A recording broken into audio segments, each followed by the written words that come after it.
IPL season లో మీ అందరికి ఒక క్వశ్చన్ పక్కా ఉంటుంది, డ్రీమ్ 11 బెట్టింగ్ యాపా కాదా అని. కానీ సుప్రీం కోర్ట్ చెప్పింది ఏంటంటే డ్రీమ్ 11 బెట్టింగ్ యాప్ కాదు, ఇది ఒక 65,000 crore వాల్యుయేషన్ ఉన్న legal skill based fantasy game అని. క్రికెట్ ఫ్యాన్స్ అంతా స్టేడియంకి వెళ్లకుండా టెలివిజన్ ముందు కూర్చొని విరాట్ కోహ్లీ, ధోని, రోహిత్, బుమ్రా లాంటి ప్లేయర్స్ ని అనలైజ్ చేసి మీ టీం క్రియేట్ చేసి ఐపీఎల్ లో పాయింట్స్ గెలవచ్చు. అసలు ఇది బెట్టింగ్ కాదు, స్కిల్ బేస్డ్ గేమ్ అనుకోండి. ఇప్పుడు మనం తెలుసుకుందాం ఈ డ్రీమ్ 11 సక్సెస్ స్టోరీ కోసం. డ్రీమ్ 11 ఫౌండర్స్ ఎవరు, డ్రీమ్ 11 ని క్రియేట్ చేసే ఐడియా ఎలా వచ్చింది, ఫండింగ్ ఎక్కడి నుంచి వచ్చింది డ్రీమ్ 11 కి, ఎంఎస్ ధోని బ్రాండ్ అంబాసిడర్ గా ఎలా జాయిన్ అయ్యారు, లీగల్ ఫైట్ ఎలా గెలిచారు. And the biggest question is, ఈ యాప్ లో మీ మనీ రిస్క్ ఉందా?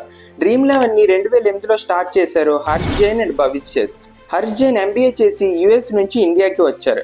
క్రికెట్ అంటే చాలా ఇష్టం ఇతనికి. ఇందులో హర్ష్కి ఒక హ్యూజ్ ప్యాషన్ ఉంది, ఐపీఎల్ క్రేజ్ ని బిజినెస్ గా మార్చాలని. అప్పుడు ఇండియాలో బెట్టింగ్ యాప్స్ ఇల్లీగల్, కానీ ఫ్యాంటసీ స్పోర్ట్స్ అంటే లీగల్ లూప్ హోల్ ఉంది ఇండియాలో. అప్పుడు హర్ష్ అండ్ భవిత్ కి ఒక ఐడియా వచ్చింది, ఫ్యాన్స్ కి క్రికెట్ తో చాలా కనెక్షన్ ఉంది, కానీ ఇల్లీగల్ బెట్టింగ్ యాప్ కాకుండా స్కిల్ బేస్డ్ గేమ్ లాగా ఒకటి క్రియేట్ చేయాలని. అలా స్టార్ట్ అయింది డ్రీమ్ 11 అనే అప్లికేషన్. ఎర్లీ డేస్ లో డ్రీమ్ 11 ఫ్రీ వర్జన్ తో స్టార్ట్ అయింది. Users own cricket team select చేసి మ్యాచ్ పాయింట్స్ బేస్ చేసి కంపీట్ చేసేవారు. కానీ ఇండియాలో బెట్టింగ్ మిస్అండర్స్టాండింగ్స్ వల్ల లీగల్ ప్రాబ్లమ్స్ చాలానే వచ్చాయి. అప్పుడు ఇది బెట్టింగ్ యాప్ కాదు, స్కిల్ బేస్డ్ గేమ్ అని ప్రూవ్ చేయాలనిపించింది హర్ష్ అండ్ భవిత్ కి.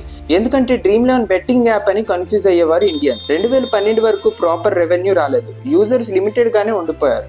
ఫౌండర్స్ ఆల్మోస్ట్ గివ్అప్ చేయాలనిపించింది. కానీ హర్ష్ జైన్ చెప్పాడు, మన ఐడియా చాలా బాగుంది, కానీ ఇండియన్ మైండ్ సెట్ ని మార్చాలి, ఇలాంటి టైంలోనే మనం పేషెన్స్ చూపించాలి అని అన్నాడు. 2015లో ఐపీఎల్ క్రేజ్ పీక్స్ లోకి వెళ్ళింది. అప్పుడు Harsh and Bhavith small entry fees పెట్టి ₹20, ₹50 కాంటెస్ట్ స్టార్ట్ చేశారు డ్రీమ్ 11 యాప్ లో. యూజర్స్ కి చిన్న అమౌంట్ తో హ్యూజ్ క్యాష్ గెలిచే అవకాశం ఇవ్వడం వల్ల యాప్ పాపులారిటీ పెరిగింది. రిఫరల్ ప్రోగ్రామ్స్, రివార్డ్ సిస్టమ్స్ కూడా చాలా మందికి అట్రాక్ట్ చేశాయి. కానీ ఇండియన్స్ కి ఇంకా ఫుల్ గా ట్రస్ట్ రాలేదు ఈ అప్లికేషన్ మీద.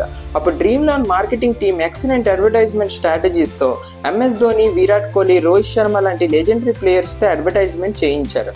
ఎంఎస్ ధోనిని డ్రీమ్ 11 అంబాసిడర్ గా కూడా ప్రమోట్ చేశారు. ట్రస్ట్ అండ్ ఫ్యాన్ బేస్ పెరిగిపోయింది అప్లికేషన్ కి ఇండియాలో.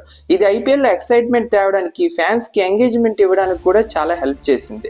డ్రీమ్ 11 రెవెన్యూ మోడల్ ని ఇలా క్రియేట్ చేశారు, ఎంట్రీ ఫీ తీసుకొని ప్రైస్ పోల్ క్రియేట్ చేస్తారు. Example, 10 lakhs rupees prize pool ఉన్న కాంటెస్ట్ లో డ్రీమ్ 11 అప్రాక్స్ 10 to 15% ఫీ తీసుకుంటుంది. మిగిలిన అమౌంట్ విన్నర్స్ కి డిస్ట్రిబ్యూట్ చేస్తారు. ఈ మోడల్ బెట్టింగ్ కాకుండా స్కిల్ బేస్డ్ గేమ్ అని కోర్ట్స్ కూడా అప్రూవ్ చేశారు. పాపులారిటీ పెరుగుతున్న కొద్దీ చాలా స్టేట్స్ లో డ్రీమ్ 11 బ్యాన్ చేయడానికి పిటిషన్స్ కూడా వచ్చాయి. లీగల్ బ్యాటిల్స్ జరిగాయి, చాలా స్టేట్స్ లో బ్యాన్ కూడా చేశారు. కానీ 2017లో సుప్రీం కోర్ట్ డ్రీమ్ 11 ని లీగల్ స్కిల్ బేస్డ్ గేమ్ లా ఐడెంటిఫై చేసింది. ఇక్కడ క్లారిటీ ఇచ్చింది సుప్రీం కోర్ట్ కాబట్టి డ్రీమ్ 11 యాప్ ట్రస్ట్ ని కూడా ఎర్న్ చేసుకుంది. ఇది ఇండియా ఆన్లైన్ గేమింగ్ స్టార్ట్అప్ లోనే నెంబర్ 1 అప్లికేషన్ గా స్టాండ్ అవుట్ అయ్యింది. అలా 2019లో dream 11 India's first gaming unicorn అయింది. తర్వాత Kalaari Capital, Tencent, Tiger Global లాంటి ఇన్వెస్టర్ సపోర్ట్ తో వాల్యుయేషన్ 65,000 crores కి క్రాస్ చేసింది. యాప్ కి హ్యూజ్ ప్రాఫిట్స్ కూడా వచ్చాయి. ఇండియన్ స్టార్ట్అప్స్ లో ఒక చాలా రేర్ సక్సెస్ ఇది. డ్రీమ్ 11 టీమ్ చాలా స్మార్ట్ గా brand visibility and user base increase చేశారు. IPL team sponsorships, regional languages లో యాడ్స్, రెస్పాన్సిబిలిటీ గేమింగ్ టూల్స్ ని ఇంట్రడ్యూస్ చేశారు. డ్రీమ్ 11 మార్కెటింగ్ లో క్రికెటర్స్ రోల్ చాలా ఇంపార్టెంట్ గా మారింది. విరాట్ కోహ్లీ, ఎంఎస్ ధోని, రోహిత్ శర్మ లాంటి లెజెండ్స్ డ్రీమ్ 11 యూజర్స్ కి ఇన్స్పిరేషన్ అయ్యారు. ఫ్యాన్స్ టీమ్ బిల్డ్ చేసి ఐడల్ పర్ఫార్మెన్స్ అనలైజ్ చేసి కంపీట్ అవుతారు. ఇలా క్రికెట్ అండ్ టెక్నిక్ కలిపి ఒక పర్ఫెక్ట్ కాంబోగా క్రియేట్ చేశారు.